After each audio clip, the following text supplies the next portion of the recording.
Okay, so we got a couple of easy peasy ones here. So you've got PowerShell DSC that's ongoing, and that's going to be due after the break, pretty much right away. Just so you understand, PowerShell DSC, that's going to be an in-place quiz, like it's in class, right? I don't really care if you're at home or you're here, but all the work you're doing now in the 2 hours, you're going to be, proving that that works essentially. Okay. These other two, which I'm just going to be releasing this week, they're smaller assignments. Eventually, I'll probably merge them together into like a hardened jump server kind of exercise or assignment. But for now, I'm not in that position. So we've just had them split into two, very simple, 5% each. They're going to be quite quick and easy to do. And so I'll cover auditing and security and Windows Admin Center over the next week here. And I'll just do Windows Admin Center today, but it's not due until after the break. Okay, so it'll take you like, you could do it easily in a class, maybe in an hour. Okay, they're not hard at all. Now, before I got two Sammys staring at me. Before I get going, is there anything anybody had question? Oh, there is something I wanted to raise. Anybody who has demos that they've got to do for that 15% assignment, like I can't do your marks unless I've seen a demo, right? So it's all on hold until you demo it to me. So if you've forgotten to do that, you got to do the demo. Otherwise, I mean, I could give you part marks, but I don't think you want that necessarily. So go and check, see if you got marks back. If you didn't, then you should arrange that with me. Okay, it's pretty easy to do. Doesn't take very long at all. So sooner or later, I think in the next couple of weeks, I'm just gonna, I'm just gonna settle on a mark. So so get it in pretty soon here. Okay. Sorry, was someone speaking? Any kind of question there? Oh, I said for which one?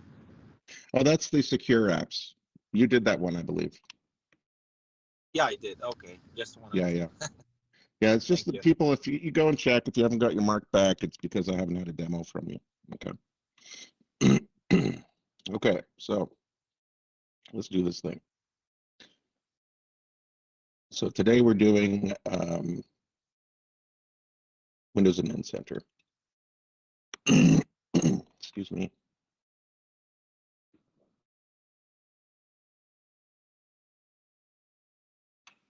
Okay, so more specifically, we're talking about Windows Admin Center and using it on a jump box to do remote administration. So the idea here is that you're creating a choke point for administrative access, which is a good idea, but it does come with some risks as well. But it reduces a lot of other risks. So we'll talk about the general concept, and then we'll get into Windows Admin Center. Eventually, I want to actually make a true jump box server. We're just kind of simulating that a little bit, in the sense that we're not actually hardening it or setting up any kind of really serious logging or anything like that. Eventually, I'd like to introduce that, but for now, we're just going to do Windows Admin Center, a little bit of logging, and they're kind of separate worlds. Okay. So the idea with the jump server is it is your only way in to the rest of your data center, or maybe one of two ways in. You would probably want an alternative.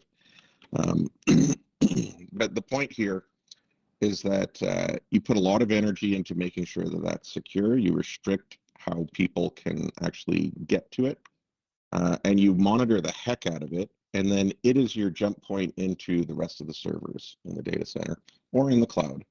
Okay.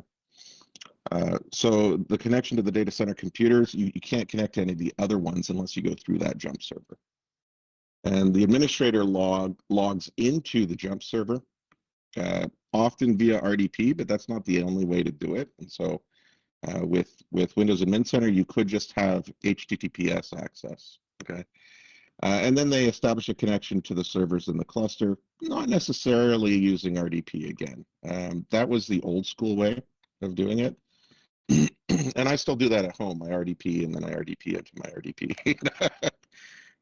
But nowadays, one of the purposes of Windows Admin Center is to replace that kind of nested situation, right? So then if you have any kind of clustered computers, they're configured so that you can't directly log into them.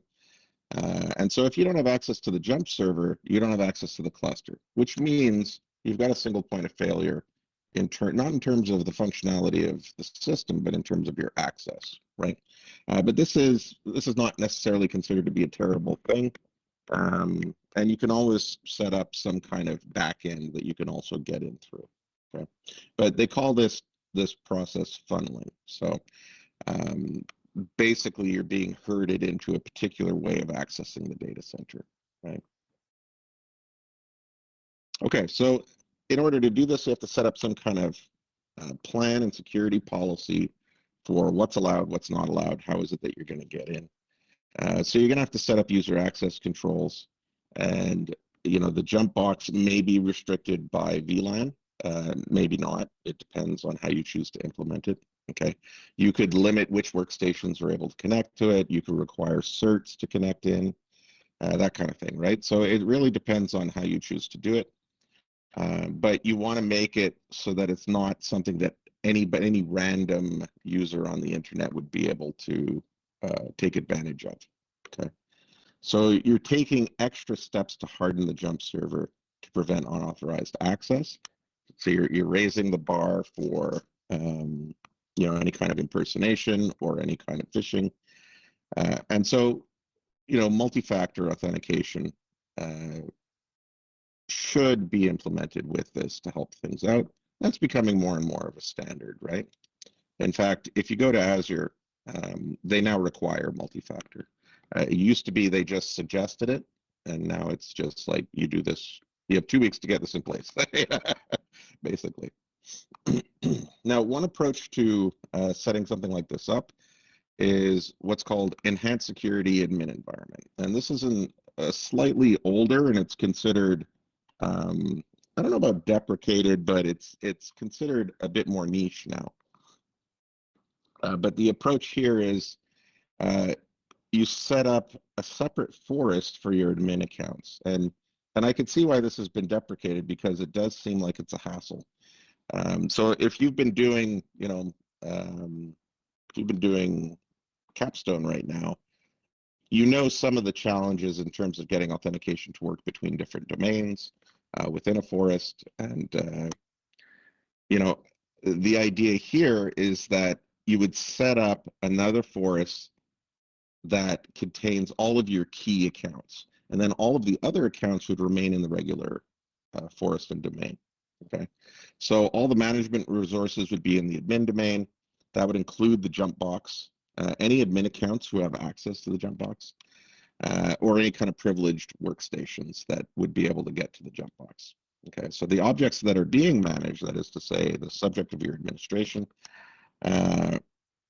are the idea here is that they're only as secure as the management accounts that are running them, right? And so the term here is a clean source principle. Microsoft is stepping away from this a little bit. Okay, so it is one way of doing things, and this is just an example. Where you've got your standard users in one forest here, and you have your admin forest for where you're going to log in and then go and administer everything else. It looks like a giant hassle to me personally, and I think that's probably, it's not the only reason they're moving away from it, but they're also being drawn in by the concept of zero trust principles. And so zero trust is kind of a sexy name that's being thrown around a lot more. Essentially, it just means that you assume that someone is compromised until they prove that they're not. So it's just a highly paranoid security structure. Okay. Now, what Microsoft is pushing these days is something called privileged access.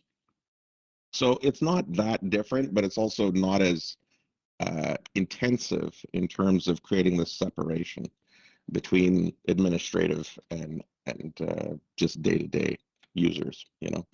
So the two broad approaches or techniques that you've got to use with privileged access in order to reduce the likelihood of compromises is you restrict the pathways to admin access. So again, we've already talked about that a little bit.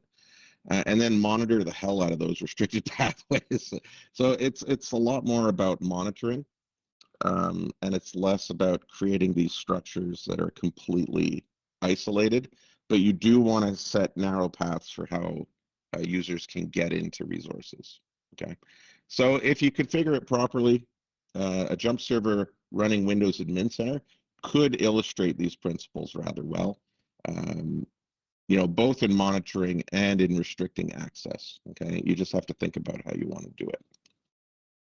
Now, what is Windows Admin Center? This is it's a web-based management tool. It's essentially was designed as a replacement for Server Manager, but in a way that allows you to integrate Azure into the management console. It's also meant to replace almost all of the other interfaces that we typically use, like RDP, MMC, you know, SCCM, all of those. The idea is all of those functions can be filled by Windows Admin Center. Now, to me, it feels a little bit like the treadmill of, great, we got another interface, right? Which is true. We do have another interface, and I bet you, you know, it's not going to be the one-stop shop that they want it to be, and so it's still going to splinter off, and we're going to have other interfaces. You know, if you just look at Microsoft's OS interface, you know, you got you know, you got the system interface, you got the control panel, you have the MMC snap-ins, all those kind of things. I think this is just another example of this, but they do make a real effort to try and capture everything in here. Okay, so there's a little video on this that you can watch. It's a couple minutes. It's okay, you know, it's a vendor one, so it's Microsoft just pitching their product. But this is free, so it's not like they're really making any profit off of this. They just think this would be useful for people. Okay, so it is meant to simplify your life by having everything in one place. So some of those interfaces that can be replaced with Windows Admin Center, you have Server Manager, MMC, Remote Desktop, Azure Admin, so just going to the web page for Azure, RSAT tools, right, and SCCM. That's an incomplete list, but it does cover quite a lot of things that you would normally go elsewhere for, but you can now cover in Windows Admin Center. Now they've also, I think they call them extensions, not plugins, but they've set this up so that third-party vendors can actually add extensions into this. So let's say Dell had administrative interfaces and you have a lot of Dell equipment, they can build in extensions into Windows Admin Center, so it just kind of plugs in and works with everything else, which that's a nice feature, I do have to say. I do like that idea. I'm a little old school. I haven't really made the full switch over to Windows Admin Center, but you know, I keep, it's on my to-do list, really. I'm just kind of, I'm not there yet, you know. Now, what's the architecture of this? I'm partly not there yet because there's so much stuff in it. That's what bugs me a little bit. I don't like that much clutter, you know, but at the same time, there are ways through the clutter. You can just search for things, right? Okay, so, you know, one term that people use is WAC. So Windows Admin Center, it's made up of two components. You've got a gateway service, essentially, which allows you to connect to the resources that you're trying to manage. One of the ways that it does that is using PowerShell with WinRM, so remote PowerShell to servers. Okay, this is nothing new. This is something that Server Manager did as well.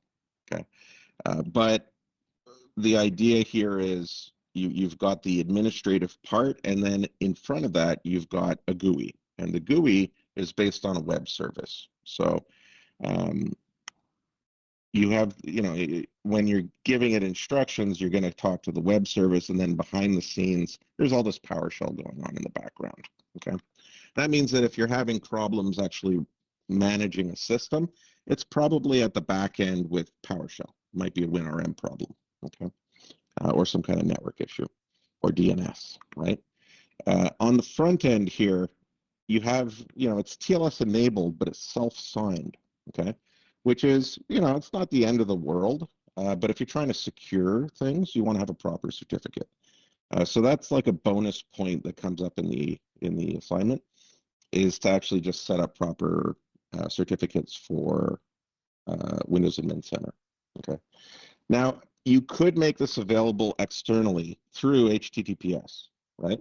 It's very simple for firewall rules. That's kind of nice. So you don't necessarily have to RDP into your jump server. You could have a jump server which is just hosting Windows Admin Center, and then go from there. Okay. You know, I'm not crazy about opening up web services that control everything. You know, but companies do it. To me, that seems like an unnecessary risk. But you know, that's one way to do it. There are other ways. You could just require a VPN access first, right? Then once they have VPN access, then they can go in and access Windows Admin Center. So it really does depend on your needs, preferences, and you know why you're going to use this. It depends on your needs and your preferences. It's not necessarily a solution that everybody's going to jump to right away. It's a complement to other tools, and so if it benefits you, you should use it.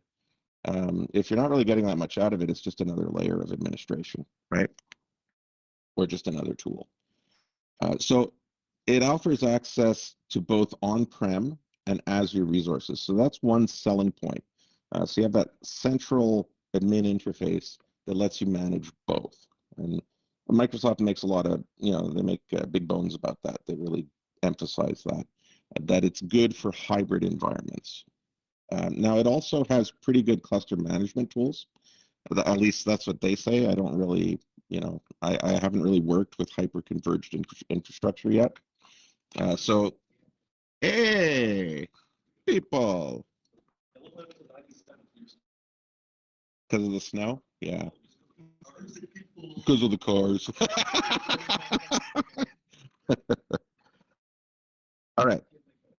I'm going to keep going. So, yeah, it's got good cluster management tools. So Azure HCI, I've kind of looked at this a little bit. It's I'm not really willing to pay for it because they don't have a free tier. But with that one, you essentially get to set up hybrid, you know, hybrid Azure, where you're running what used to be something like Hyper-V Server, but it integrates with Azure itself, and so you can manage, you know, your local Hyper-V systems as well as the ones that are out in Azure, and you could actually kind of shift between them using this interface. And so Windows Admin Center lets you manage that as well.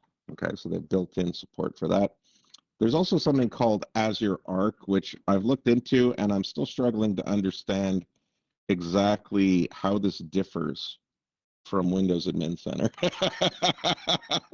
So Microsoft is throwing a lot of stuff at the wall right now. But this seems to be a way of managing various resources, not just Azure Arc I'm talking about here, not just you know, Hyper-V, and not just cloud Azure Cloud, but even things like VMware, ESXi, right? Citrix, things like that. And so it's meant to be a way to manage all of those and to keep them all in one place. So it's kind of like, it seems a little bit like Windows Admin Center on steroids, except that Windows Admin Center can manage Azure Arc. So I think there's more management features within Azure Arc, and they do charge you for it. It's not a free thing. But all of these kind of feed back into each other. It gets a little messy. I'm still kind of teasing that out. Admin Center also brings on-premises server management more in line with the interface that you're going to encounter in the cloud. Okay. So then you just got a single interface approach, philosophy, or design.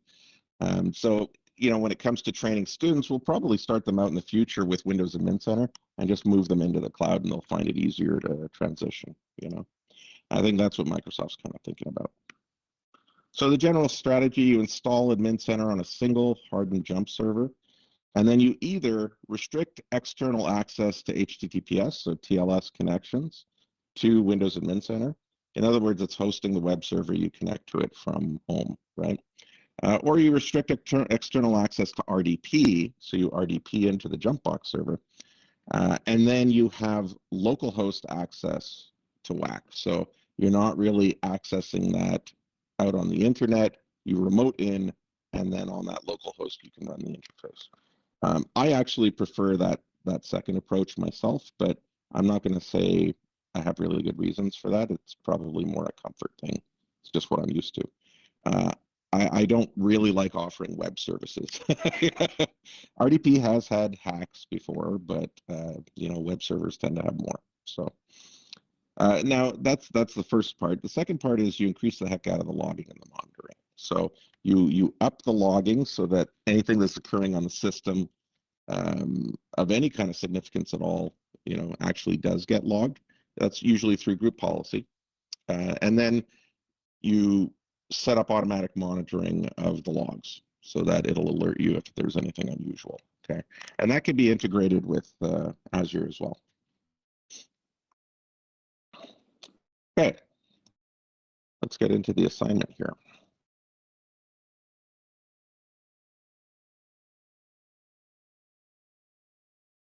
So like I said, this is easy peasy. You're not going to have any problems with this, but it's only worth 5 marks.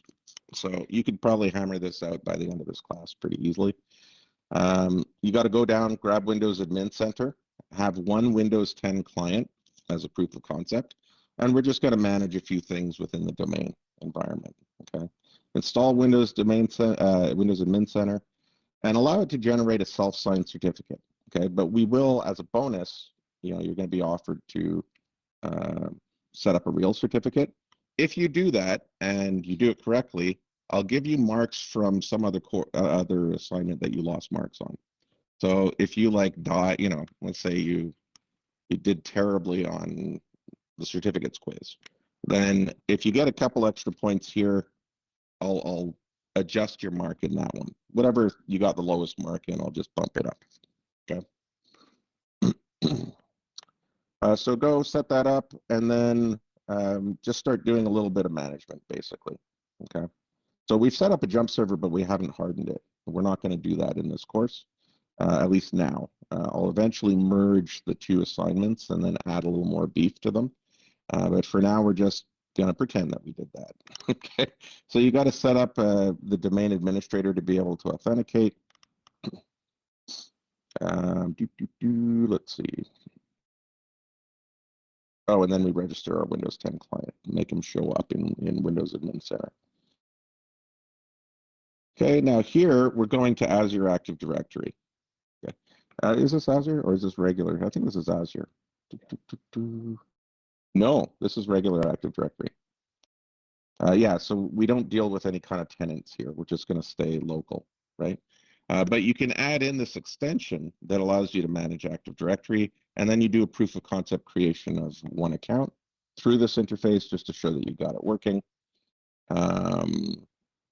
We make sure that WinRM access is available so that remote management with PowerShell is possible in the back end. And then you can turn on remote assistance on the server through WAC if we want to, right? And then at the very end, we set up some certificates if you choose to do it. You don't have to do it to get the 5 out of 5. That's an extra step worth 2 bonus marks. Okay.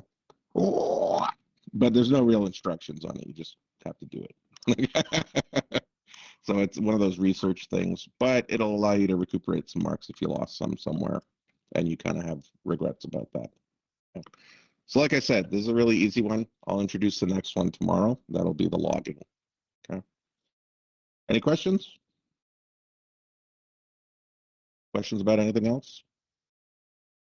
Questions about questions? No? Okay. Okay, I'll let you guys go to it and enjoy the snow. Go out and build a fort or something.